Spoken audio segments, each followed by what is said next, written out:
ગાંધીધામના આદિપુરમાં સ્થિત Tolani Motwani institute of management સ્ટડીઝમાં કોલેજના વિદ્યાર્થી માટે અતુલ્યમ અને આ વર્ષથી જ સ્કૂલના વિદ્યાર્થી માટે અતુલ્યમ અલ્ફા 2025 એક ભારત શ્રેષ્ઠ ભારત થીમ પર ભારતની એકતા અને વિકસિત ભારતના વિવિધ પહેલુઓ પર કાર્યક્રમનું આયોજન કરવામાં આવ્યું હતું। એક ભારત શ્રેષ્ઠ ભારતને આધાર બનાવીને આ ઉત્સવ થકી ભારતીય એકતા અને વૈભવને પુનઃસ્થાપિત કરવાનો અને પ્રગટાવવાનો અવસર પ્રાપ્ત થયો હતો। આના દ્વારા આજનો યુવા વર્ગ એકત્ર થઈને ભારતીય એકતા અને મહિમાને જાણે તથા રાષ્ટ્રના વિકાસમાં સહભાગી બને એવા ઉદ્દેશ્યથી આવી થીમ રાખવામાં આવી હતી, જેમાં કચ્છની વિવિધ કોલેજોમાંથી 200 જેટલા વિદ્યાર્થીઓએ ભાગ લીધો હતો।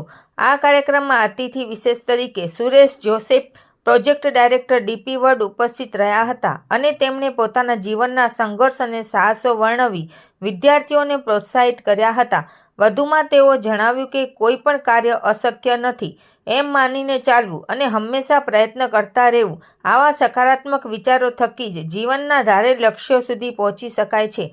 આ કાર્યક્રમમાં વિવિધ પ્રતિયોગિતા જેવી કે નૃત્ય, પોસ્ટર મેકિંગ, ગાયન, ફોટોગ્રાફી, બિઝનેસ આઈડિયા પ્રસ્તુતિ, reel making, on the spot selling જેવી વિવિધ પ્રકારની સ્પર્ધાઓનું આયોજન કરવામાં આવ્યું હતું, જેમાં કોલેજ કક્ષાના અતુલ્યમમાં પ્રથમ ક્રમે સંસ્કાર ઇન્સ્ટિટ્યૂટ, બીજા ક્રમે કચ્છ યુનિવર્સિટીના ડિપાર્ટમેન્ટ ઓફ મેનેજમેન્ટ કોમર્સ અને ત્રીજા ક્રમે તોલાણી મોટવાની ઇન્સ્ટિટ્યૂટ ઓફ લો રહ્યું હતું અને સ્કૂલ કક્ષાના તુલ્યમ અલ્ફામાં પ્રથમ ક્રમે વેલ્સપન વિદ્યા મંદિર, બીજા ક્રમે સેવી ઇન્ટરનેશનલ અને ત્રીજા ક્રમે માઉન્ટ કાર્મલ સ્કૂલ રહી હતી।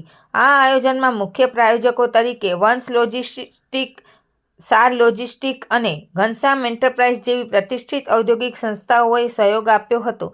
આ કાર્યક્રમ સફળતાપૂર્વક પાર પાડવા માટે કોલેજના ડાયરેક્ટર ડોક્ટર સંપદા કાપસેના માર્ગદર્શન હેઠળ પ્રોફેસર ડોક્ટર અંકિત ગાંધી અને પ્રોફેસર રીતુ આસવાની તથા વિદ્યાર્થીઓએ જહેમત ઉઠાવી હતી। કોલેજના ડિરેક્ટર ડોક્ટર સંપદા કાપસેએ કાર્યક્રમને સફળ બનાવવા માટે સમસ્ત સ્ટાફગણ અને વિદ્યાર્થીઓને શુભેચ્છાઓ પાઠવી હતી। રિપોર્ટ ભારતી માખીજાણી, ગાંધીધામ।